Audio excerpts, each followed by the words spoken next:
I'm Sarah Bivens. And I'm Matthew Bivens. We had a home birth back in 2016. So we started a podcast about it. And then grew it into a birth brand to help future and current parents believe in their success with home birth. This is the place to hear home birth stories, along with helpful resources and tips to feel empowered and supported in your birth journey. This is Doing It at Home. Welcome to the Doing It at Home podcast. I'm Sarah. With you is my husband, Matthew. And we're back, as we shared last week. And what a better way to come back with a new birth story. Well, kind of a new birth story. It's a new conversation about our first home birth story from 9 years ago. What we're going to be doing today is retelling that with absolutely no notes, no prep. We are going to test our memory and our brains after 2 kids and a lot of life over the last 9 years. But we'll get into that in a moment. Before we do, hi, Matthew. Hello. What's up? I'm doing awesome. Great. How are you? I'm also awesome. I'm excited to be doing this today and to celebrate. We have a lot to celebrate this week and this month, the month of September, and this specific week of September being celebrating the birth of our oldest child and the birth of the podcast. They both happened in the same week. We launched Doing It at Home the same week that we had Maya back in 2016. So that's exciting. And it's super cool. This is also going to be really interesting. So when we were talking about this concept, I was initially like, all right, cool. I'm going to go back and listen to our first birth story. I said, birth story. Yeah. And then you said, don't do that. I was like, oh my gosh, it's going to be interesting to see how much how many specific details I remember. Yeah. This will be interesting. Okay, so before we get into that, just want to welcome you again back to the show. And if you are new or you've been around for a minute, either way, it'd be great for you to just refamiliarize what's going on with the Doing It at Home world. So go to our website, diahpodcast.com, and you can get everywhere you need to from there. But then also the show notes of this episode will have links to our social media channels and all the great things. And that's how you can support the show. Follow, share, like, subscribe, all of those things. And we're so happy to have you here. We're so grateful to have you. So yeah, we are. Okay, back to this whole thing of it being interesting. And for some reason, for all you Bluey fans out there, you know when the song for dance mode gets ramped up and they're like, get ready, bingo. This is gonna be fun. And the dad's like, oh no. That's a little bit of how I feel like this could go. Oh, you're going to dance? I'm not going to dance. Well, I can dance. But what I mean is just, of course, we remember core elements of the birth story, but it's just, again, going to be fun and different to be sitting down. As we said, no notes, no prep. Okay, what do you remember about the birth? Go back in time, get in the time machine 9 years ago, and let's retell it. So that's what we're going to do. We're going to spend a few minutes doing that and just get into the details. And then we're going to pause. We're going to step away, and we're taking the transcript of our first recording from 9 years ago. The detailed, the longer much recording. More in-depth version. And we're going to run that through our AI friends because those things exist now, but did not 9 years ago. And we're going to compare the transcript from 9 years ago to what we talk about right now and see what comes up. See if there are things that we missed, the patterns, maybe some stuff kind of still lands the same as it did, or maybe we even describe it in the same way or not. I'm super curious to do that because I'm curious of what big moments from the birth that maybe I just forgot. Right. Or little details, like little nuances that were big for me then that 9 years have gone by. And I just, oh, wow, I forgot about that piece. Yes. So it'll be fun. Yes. And to add to that, what I'll say is what just is present for us now in this season of life and after 9 years and after another home birth as well, things have shifted and perspectives have shifted. And I'm just, like you said, what might have been very relevant and very pertinent at that point in time as far as how I wore my birth story or how I related to my birth experience, just how that might be different today in telling it in a completely fresh sitting. So that's what we're going to do. Sweet. Shall we begin? Yes, let's do it. Can I begin? You can. Let's go back in time. That's the time machine sound. Yeah, we got to get our producer. Put a time machine effect right there, because whatever Sarah the did. DeLorean. Yeah. And 9 years ago. Okay. Actually, I have to ask you a question first. Great. What day of the week was Maya born on? She was born on Sunday. Okay, so on it's Sunday, Saturday night. Correct. The 10th. It's Saturday night. It's the 10th. Yes. And you and I are at a concert. We're seeing the Atlanta Symphony Orchestra playing the music of John Williams. That is correct. And do you know why we were doing that? Do you know what that came from? A birthday present? Father's Day. Father's Day present. It was your Father's Day present months prior. Yeah. And I bought the insurance on just the in tickets. Case. And I also reserved the possibility that you took someone else because either I was way too big and didn't want to, or maybe we had a new baby, which I don't really see you going in that scenario. However, you never know. Maybe it's like, hey, I'm totally cool here. I've got a baby here. Someone's hanging out with me. You go with a buddy. Well, that's an alternate universe because that's not what happened. It's not. So we're at the concert, and throughout the day and really the evening of the 10th, that's Saturday, I remember your belly getting real tight. You were starting to feel some contractions. Yes, it was very tight. And I remember just feeling your belly, and it felt like a super inflated basketball. And so that's my first memories of Maya's birth story began the night before at the concert. Belly got tight, and then when we left the concert around 10 p.m., yes, I remember driving home, and you were describing sensations that all of the prep leading up and all of our midwife conversations, it kind of started to go off in my mind, like, this might be it.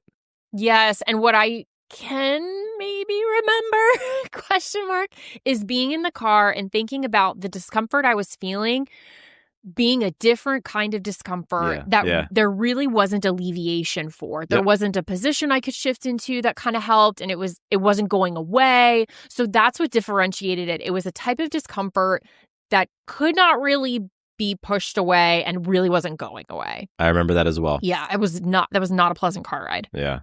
And it wasn't a short car ride. Right. We were kind of far. We were a couple of towns over. Yes. So we drive and we get home, and now it's 11:30-ish. My next memory is you getting in the bathtub. We tried to go to bed. We tried to go to sleep. That was we got in bed, if I recall. And I'm thinking about how our room was at the time, too. Our room was oriented it was a different bed at the time. And it was positioned different. We're going to come back to this point, but I recommend doing this for all of you listening to go back into your birth story. I meant to say that earlier, but now I'm saying it already in my brain, my poor brain. Oh, the brain. Yes. We tried to go to bed, and that wasn't happening either. I could not get comfortable. Sleep was not happening. Sleep would not take me into its sweet arms. Its sweet arms. Okay, so then we did the bath? Then we went into the bathtub, Okay, so we drew a bath for you. And we're talking about a bathtub in a bathroom. Yeah, in our bathroom. Yes. And so you're in the bath. I want to say I'm remembering like candles or some sort of just really soft light, because at this point it's probably 1 or 2 in the morning. Maybe. And you had reached out by this point to our midwives. You had reached out to Debbie by this point. Just to kind of clue her in. Yes, because we could tell something was kind of happening. And I think she might have said, just try to rest as much as you can. Yeah. Try to sleep even if you can. And so we were just in that early stages, but we really didn't know how long we were going to be there for. And at some point, I started tracking the contractions. You did, yes. So I do remember that too. Yeah. So I don't remember. I think it was on my phone that I was keeping track of it. And it may have been right around this time. So I'm remembering you're in the bathroom, in the bathtub. It's very chill in there. It's the middle of the night. The world is quiet, candles, and it's just kind of like a very peaceful scene. Yes. What's your next memory? There was some sort of shift. Oh gosh, this is where it gets kind of fuzzy. This is going to be interesting. So I know I was in the bathtub. Obviously, I get out at some point, and you got the birth tub going, I think. You got the water running in that, because one thing we had heard about and has come up in many conversations since then is underestimating how long that takes. And sometimes by the time it's wanted, it is not available yet, and it's not going to be available. And sometimes it never gets used because we didn't start that early enough. So I remember you starting that. And it was in our bedroom, right? It was. We put it in our bedroom. And I think there had been more midwife communication at this point. And I also think the preliminary phone tree, if you will, for our birth team started going out. Yes. At those you could call it late night, early morning hours. I believe that Yeah. communication was getting started because we were going to have a pretty packed house. So whoever you initially needed to reach out to, you did. And then that did its thing. So at this point, we're probably at between 2 and 3, 2 and 4 o'clock in the morning. I would say so because I want to say the trickle of people arriving was around that point. So there's something that I do remember. I remember you were in the bathtub and everything was chill. I'd probably reached out to Debbie, and then I recorded a note on my phone. Oh, you did? Oh, you did. Yeah, we did an episode with it. We published it as an episode. We included it, yes. Yeah, so I took out my phone and I just did a voice note. Yes. And I don't remember really what I said. It was to me. It was to you. Yeah, I remember that. But I wanted to capture the moment and just express how I was feeling and what was going on. So I do remember it was, like more of a very, very chill, like a whisper. Yes. It was me doing ASMR. ASMR before ASMR was really popular. You knew me. You know me. Yes. So that is an episode on the podcast. It's one of probably within the first 100. It is. Okay. And so that was cool. I remember doing that. I remember reaching out to Debbie. I want to say she listened to you talking or listened to you through a contraction, perhaps. And then the phone tree started going out. And then you said people started arriving? Yes, and by this point I was in the water, in the birth tub in our bedroom, and I liked it. Water is a win for me. Yeah. And so I enjoyed that, a little bit of the weightlessness aspect to it. And one thing I do remember is honestly the whole thing feeling like a long contraction. The whole thing. I don't remember as much of a distinct rest and pause from the contraction as I do and very much experienced in my birth with Naomi, our second birth. That was so distinct. With Maya, it felt a little bit blurry. So yes, maybe I was getting a rest, but it didn't feel so much like a rest. And I remember my hips lighting up in that labor. Just once people were arriving and once people were there, I remember a fist pressed into either hip in the clothespin act so through so much of it because that was just so helpful to have that counter pressure. And I feel like I lost my mucus plug, ? At some point. This is where Naomi's birth might be blurring and I might be remembering losing my mucus plug with Naomi. But I do think that happened. And so I had the bloody show. And I feel like you communicated that to Debbie as well, kind of prior to getting in the birth tub. Okay. So now people are there. And then it's just waiting. Honestly, it was not from my perspective boring, but like a few hours of nothing really happening. Just going through the motions, going through the waves, riding them. Like I said, counter pressure on the hips was happening. I'd go to the bathroom often to empty my bladder, back in the water. That's kind of what I feel like the next few hours was. Yeah, I remember that as well. One thing that stood out to me is when Debbie and her team arrived. We had all these appointments with them and midwife appointments, and they come to the house, and so I had an idea of what to expect. But they rolled up with so much gear. Yes. So much gear. And it was Didn't in these you call black it like it was like the Matrix.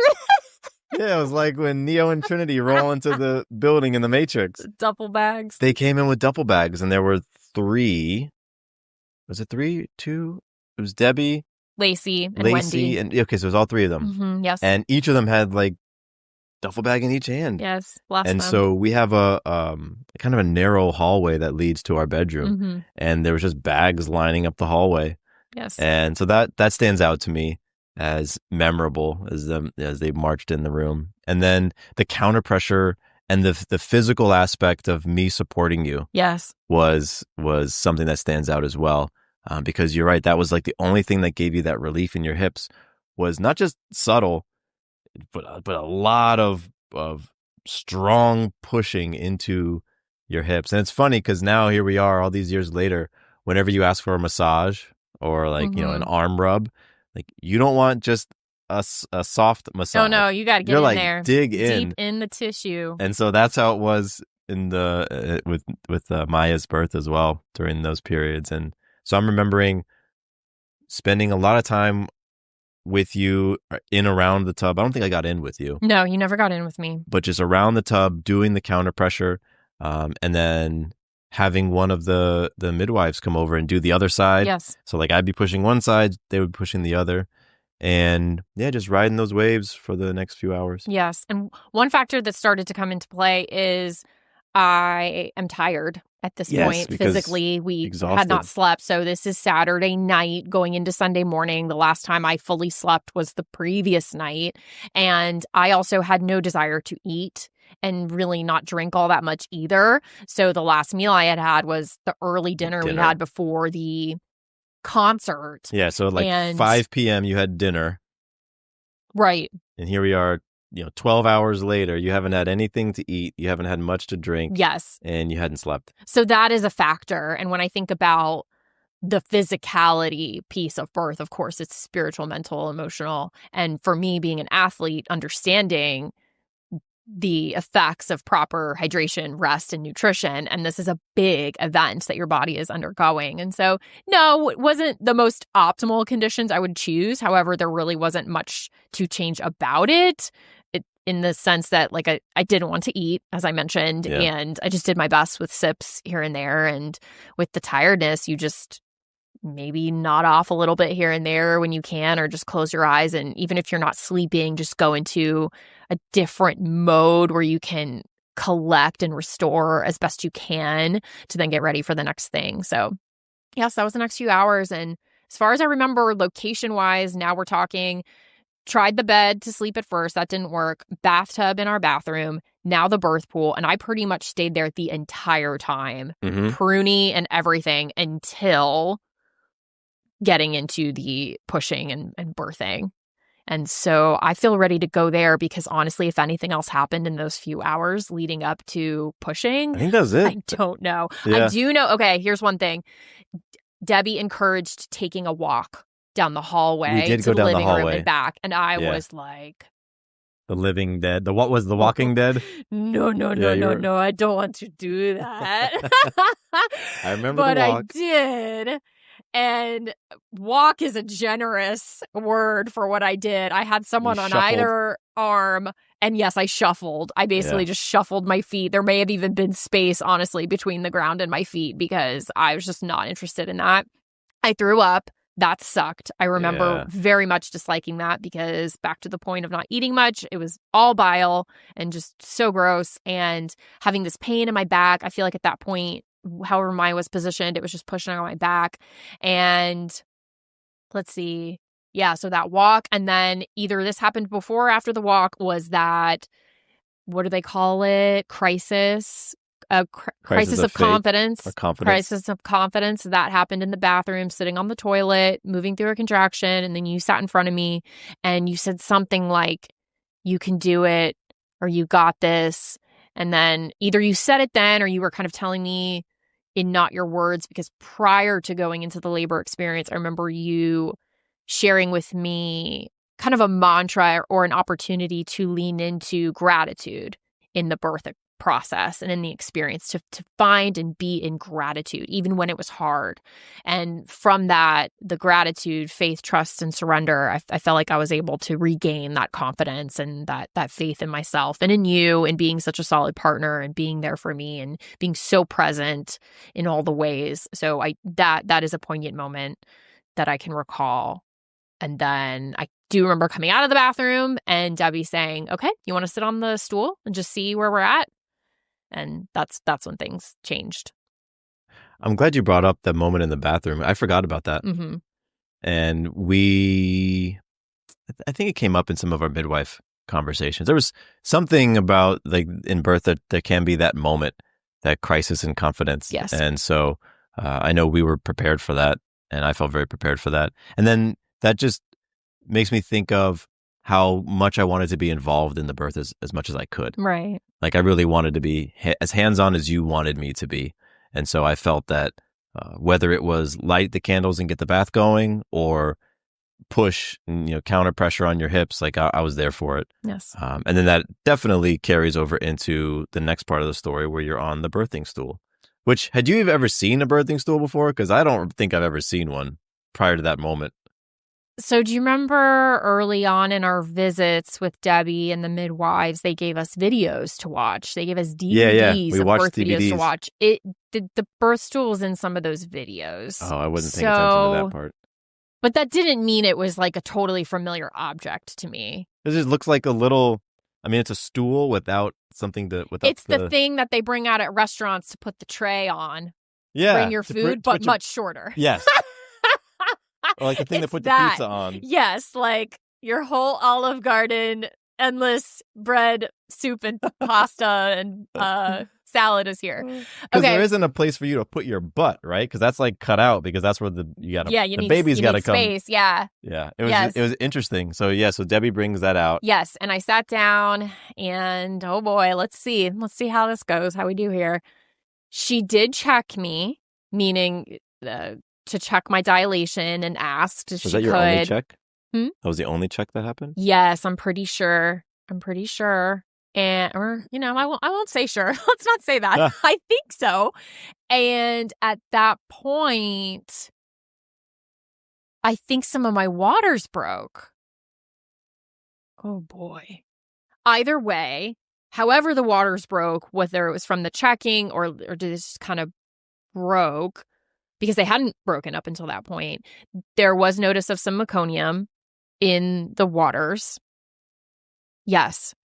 You're looking at me like, I don't know what you're talking about. Just because I was like, I thought the water broke. It was tinted. The waters were tinted. And so that suggests potentially some meconium in the waters. And at least that's my understanding. And it's also my loose understanding that in other settings, like in the hospital, if that were to be the case, they might have taken a different course of action, different forms of intervention potentially. And I'm grateful for how our birth unfolded. It was never an issue and everyone was ever vigilant. And that's always how I've experienced Debbie and the team in both of our births. And so, yeah, that's what I'll say right now from my memory. And we'll see what comparison comes up. And I was fully dilated. Okay. That's so the end of that. You're on the birth stool. Debbie checks. You're now fully dilated. She gives you the go ahead to push if you wanted, right? Yes, and kind of supported me so much. And this is where I believe I felt this way at the time. And I feel this way today, that especially if you're a first-time mom, I know there's a lot of conversation on like coached pushing, quote unquote, versus not, and just allowing that intuitiveness to come through. And I think it's all great. I appreciated some coaching in terms of what the sensation was to push, what it meant when I was activating those muscles, how I could push her fingers out from, when she checked, and then she kind of supported me in really locking in physically and viscerally. Oh, that's what it is. That's what it is to push. Okay, great. Awesome. I can do that. And for my type of personality and who I am, like once I had that locked in, I was like, great, I got this. Yeah. And so I'm grateful for that. And that was, let's try a few pushes. Let's do the breathing. And it was 45 minutes of pretty intense, but very productive, I would say, pushing. I remember I was sitting behind you on a yoga ball. You were behind me on a birth ball. Yep, on the yoga ball. And I had my arms wrapped around your shoulders so you could brace and lean forward, and I would pull you back. Yes. And so, it was incredible to feel how powerful you were. Yes. Activated. Every muscle lit up on fire. I remember feeling my biceps were just on fire. I thought, my goodness, Sarah's just She-Hulking out here. Yes. And I feel like in those last couple pushes, there's probably mention of this in the first telling. I got a little woozy, I guess is what you would say. Like things went a little fuzzy, a little dark for a second. And I kind of felt my head tilt forward a little bit. And Debbie was right there, so I wasn't going anywhere. But then just a little bit of, okay, come to. I feel like that happened. I feel like there was this moment of, I could pass out right now. But grateful that didn't happen. And the room was full. We haven't talked about the other players of this. Oh, yeah. Of this play up until now, but there were, I want to say, 11 souls, including Maya, in that room. Well, it was the 3 birth team, you, me, Maya, that's 6. And then I would probably say we had our team of 5. 1, 2, 3, Like our 4, friend and family team. 5. Yep. So that makes there's 11, right? Okay, I think we're accurate on that. So that's going to feel like a solid point when we come back with the data on that. But Okay. the room was full, but it was very peaceful and honoring, I feel like, of the whole experience. And so she came out. She came out with more fluids. That's when it was tinged. Okay. When she came out is when it was tinged. Got it. I'm hoping I rectified that by what I just said. That's when the fluids came out and looked tinged, just when she actually came out, not earlier. However, she's out. She's placed immediately on my chest. We did know she was a girl. We did know she was Maya. We had already named her. We knew that. We did that with our first.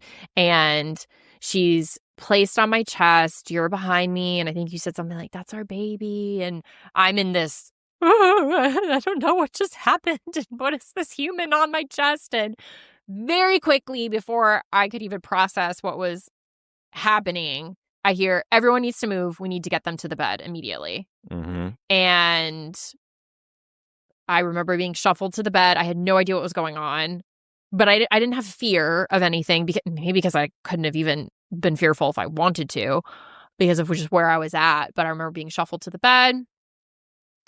I remember Maya on my chest. I remember like some things and shuffling in the room a little bit. I remember being shot with Pitocin in the thigh. And then Debbie, Lacey, whatever other, configuration of them just tending to me, tending to Maya, you over me, kind of creating a little cocoon. And I just knew everything was okay. And everything was okay. But I didn't have any like fear necessarily, even though she did not make a sound. Maya did not make a sound. And so that's interesting and different. And of course it happens. It's a variation of normal. But I just, that she was just quiet. She made one little sound, but she didn't cry. Right. So when she came out, well, you continue and then I'll share. That's where I was going to pause, because that's my from where I sat in the experience, that's what was going on. Okay. But for you, I know you said something like when I stood up and they were going to get me to the bed, something you saw. Yeah. So you were bleeding. Yeah. So when Maya comes out, she makes one little noise and goes right on your chest, and I'm behind you. So I'm looking over your shoulder and I'm looking at our baby, and it's just like, oh my gosh, that's our baby.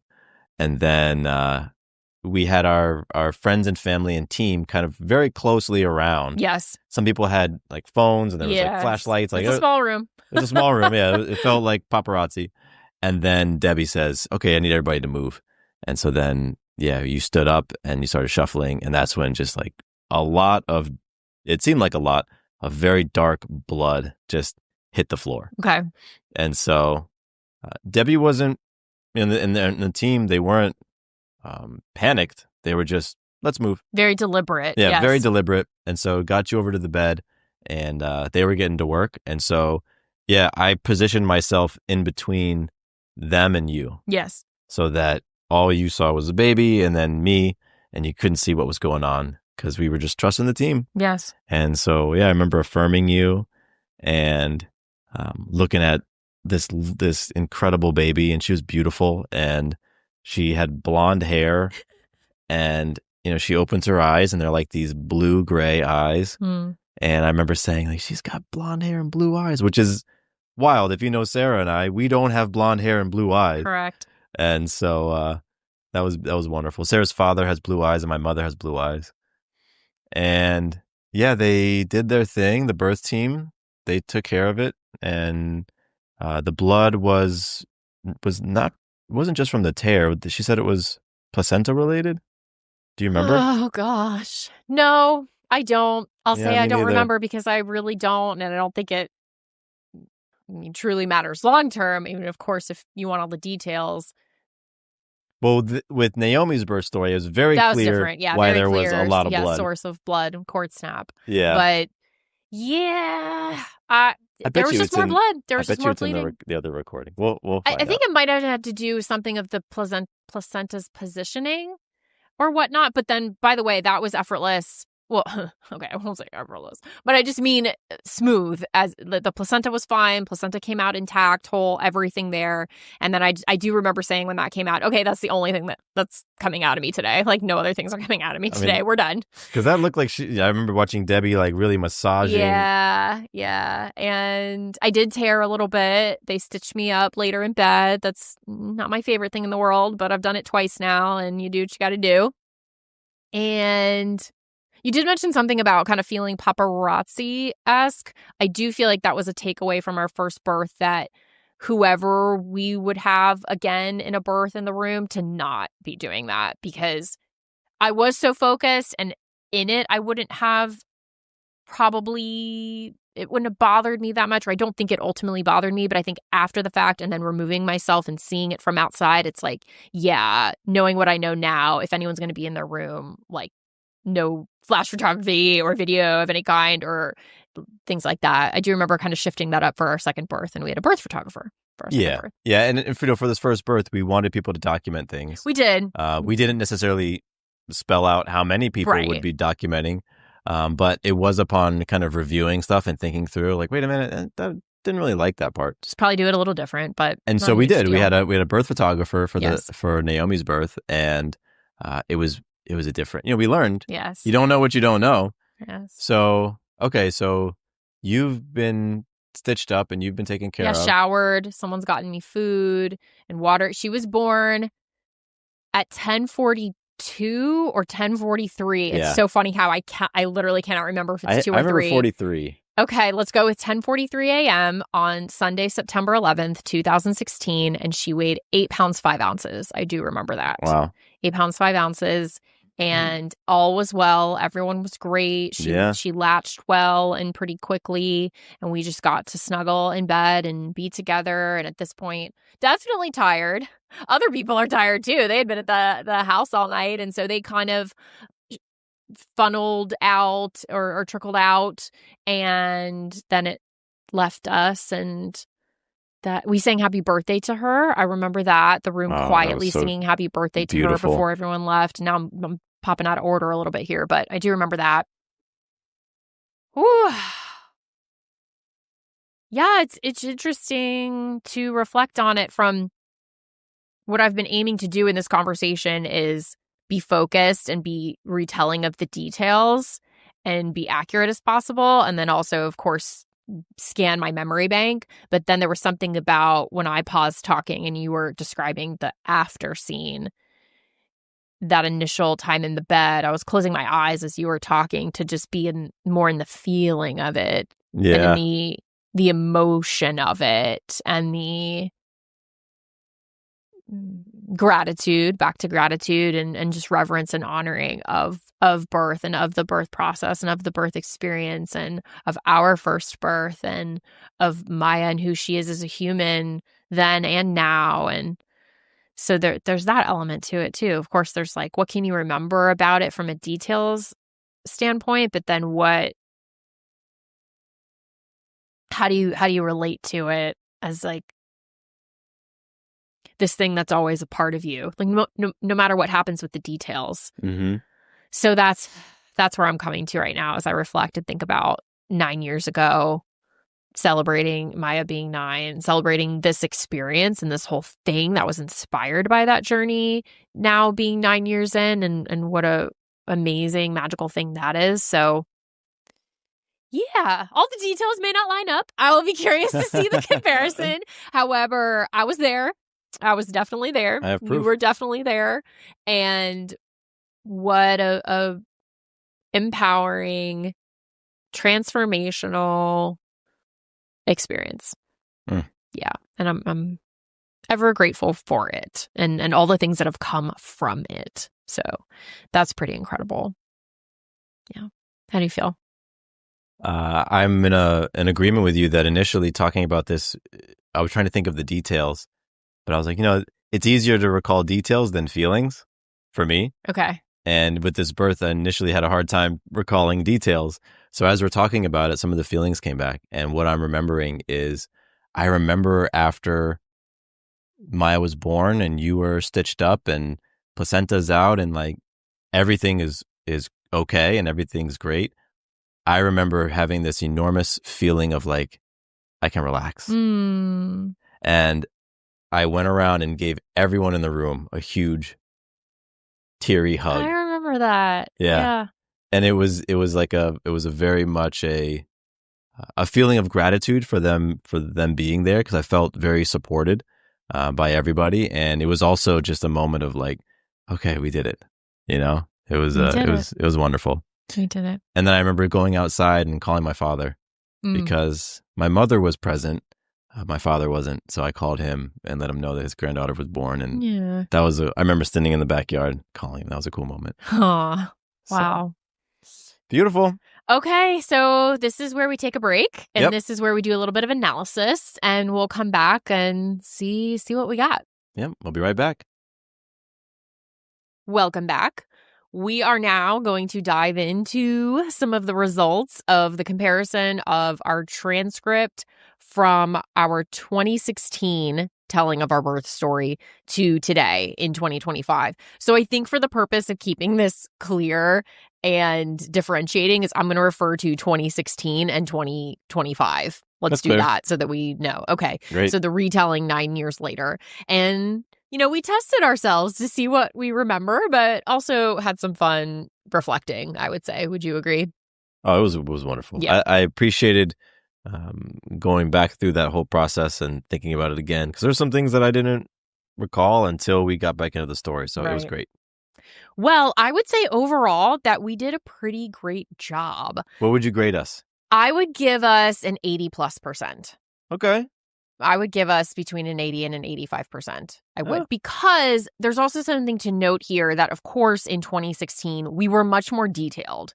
It was a very raw, fresh retelling. So we got into all the nuances, whereas it was a bit more abbreviated in 2025 today, talking about it and just getting to the details. And I think because it didn't happen just a mere few days ago, we didn't have all the other stuff that's around it. So in one way, I guess, yes, we're comparing the same thing, but like from different spaces in life, from a different seat in life. So I think we nailed it with the concert and the early labor sequence of events from what I could see in the side-by-side comparison of the transcripts. That was pretty spot on. Here were the fuzzy details, and we kind of called it out. We kind of knew it. So to clarify, the meconium topic, that was the fuzziest, I would say, because I looked back at the transcript and could see we mentioned in 2016 that the meconium was present when the waters broke not long after sitting on the birth stool. So the waters broke. Waters broke not long after sitting on the birth stool, and Debbie was aware of it. She called it out, and she said, obviously, we don't want baby breathing that in. We're going to keep an eye on this. We're aware. But that was a fuzzy detail that we had in comparison. The next fuzzy detail was the postpartum bleeding. And here is a quote from 2016 telling of the story. Who said it? Who says this quote? You or me? Oh, gosh. I don't know. I didn't have who said it exactly, but probably me. What they are pretty sure it was, they, referring to the midwives, what we're pretty sure that the midwives was placental detachment. And so that's where it became detached from the uterine wall. And in doing that, there was a lot of blood that came out with that. So we explained that in 2016, and our 2025 brains apparently don't need that information. So we did not have it readily available in the retelling of our birth story. I remember having a very vague thought that it had something to do with the placenta. Yes. But placental detachment. Detachment. There we go. Great. Clear. Thank you, 2016 selves. We got the date, 10:43 a.m. That's correct. That's accurate. 20 inches long. Didn't share that piece of information when we told it in 2025. The length of Maya just didn't register. Again, a piece of information my 2025 brain does not need. I almost 20 inches long. I almost wish you would have asked me, because I'm so curious what I would have said, how long she was, because I think I would have been so off. Really? In what direction? Either. Oh, okay. Would you be imagining like a sub in your mind and going from there? I don't know, but I just thought, like, would I have said anything near 20 inches? Okay. Well, she was. Okay. Something we totally forgot. So it's not even a fuzzy element. It is a non-existent element. Hypnobabies. We used Hypnobabies music and affirmation during the birth, but then leading up to, I was using Hypnobabies a lot. I mean, we were doing the prompts at night for here's weeks. Something funny. Hypnobabies was in the title. Oh, that's fun. In the original title. But we didn't give ourselves anything to go reference. We didn't mention Star Wars either, and that was the original title too. That's funny. We didn't mention Star Wars either. That's hilarious. We mentioned John Williams, but not Star Wars. Yeah, we didn't tie that in. Oh my gosh, that's funny. So yeah, we just completely forgot about Hypnobabies. That's funny. We kind of knew this in retelling in 2025. We did not talk about the birth team as much. And I think that's just due to we were trying to hit the high points of the sequence of events of the birth itself and not necessarily give an account of like the full room. And like the roles of everybody. Yeah, like the full scene. We weren't necessarily doing that as much, like painting the picture. And honestly, some elements of the people and what they were doing just are not vivid in my mind today. Yeah, I haven't held on to a lot of that. We definitely got the big moments and pillar pieces of the story, I would say. As mentioned, the concert. We got all the locations accurate as far as the sequence of events and how it went from bed to bathtub to birth pool to stool, the birth stool. Obviously, much more detailed in 2016. We already talked about that, got more into the specifics. And there was dialogue. That's a big difference. In 2016, we were sharing specific things that I, or someone else said. I don't have a lot of dialogue right now. Yeah, that makes sense. Of course, I could reread what I wrote. I could re-listen, but I don't think I could recall a lot of dialogue from that day. I mean, that's what's so wonderful about having it recorded. I am very grateful. Yes. And now in 2025, more reflection and appreciation rather than details itself. And that makes sense. It was nice and fun to see what stuck. And to also talk about like what we come away with. And one thing I come away with, having now retold it and then also seeing a little bit of the comparison, is just how a birth story, how any story, but how a birth story can evolve over time.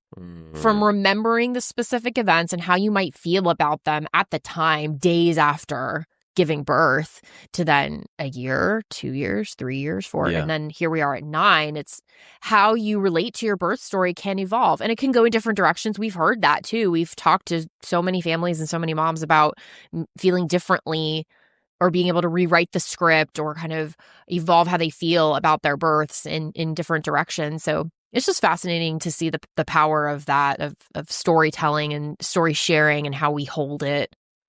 Well, I think we experienced a little bit of that when we were talking about the birth team and some of the photography and videoing, because I remember saying, whether it was in 2025 telling or the 2016, that in the moment, it wasn't something that stuck out, but upon reflecting on it, it stuck out as something that we didn't like as much. Yeah. And so that's just an example of as you go further and further from the date of that birth and remembering it, certain elements of it can feel different to you. And so we've had our own experience with that. Yeah. Yeah.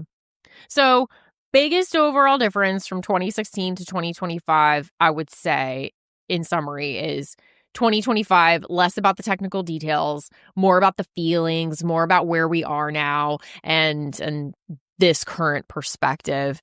And I think it also speaks to, this is again to the point of the evolution of a story, how our memory and then our experience of who we are now and the experiences we've collected along the way. I feel like the essence of Maya's birth, it stays. Like that's what has stuck with me, and that's what's mattered most, emotionally, spiritually, all that thing. Does that make sense? What I said? Absolutely. Okay. I mean, I think that there was very pivotal moments throughout the labor and the birth, and whether or not we recalled them in retelling the story, like those moments stuck with us in a deep level and changed us. I think about that crisis and confidence moment.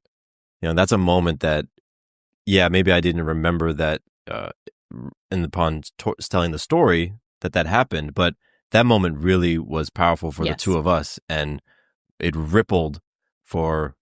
I mean, it continues to ripple, just that the way that we showed up for one another. So, I think that's a beautiful thing about this exercise of going back and retelling a story 9 years later.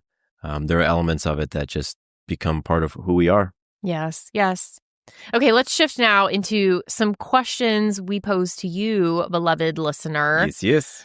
How would retelling your birth story be?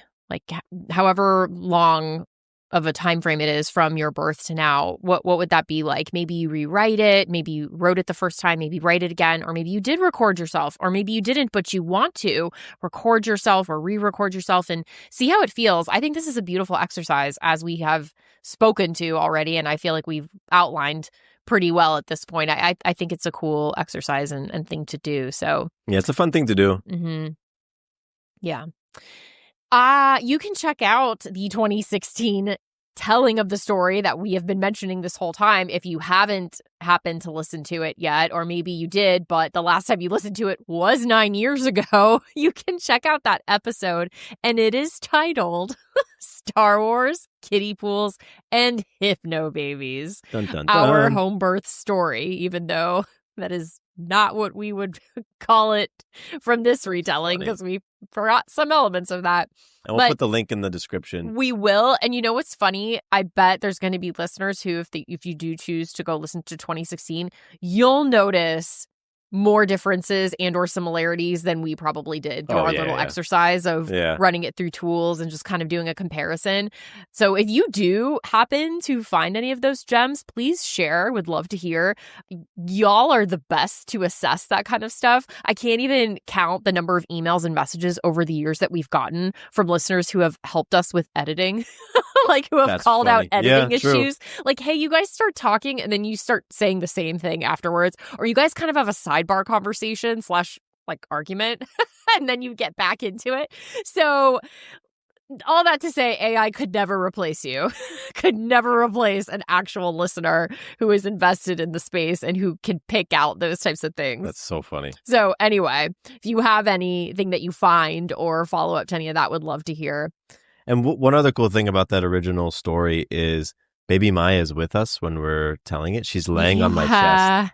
And so you can hear her breathing and cooing. And because she slept that entire hour plus long. That we did it. The sharing of the initial story. So that's a cool element. And we speak to that several times while she's there. So it's cool that she's actually a part of that story. Yes. Well, thank you all for walking down birth memory lane with us. It was a lot of fun. I know I enjoyed it, so hopefully you did too. Thank you for listening. Thank you for supporting the show and celebrating 9 years with us. Please follow, subscribe to the podcast if you haven't already. Share it with someone that you feel will get value from it and that you'd like to share with. And if you did this exercise, share with us. Tell us how it went. Would love to hear. So thank you so much again. Matthew, any closing words from you, my love? Thank you, love, for 9 years ago being willing to go through that amazing experience and bring our baby Earthside.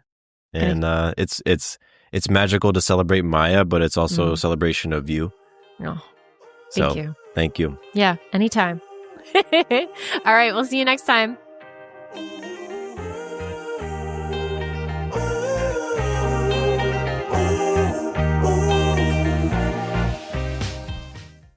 Quick note about the Doing It at Home podcast. Matthew and I are not doctors or medical professionals, and nothing we say should be taken as medical advice or opinion. If you have medical or health-related questions, please take them to a trained professional. We're here simply to entertain you with stories and conversations about pregnancy, birth, and parenthood.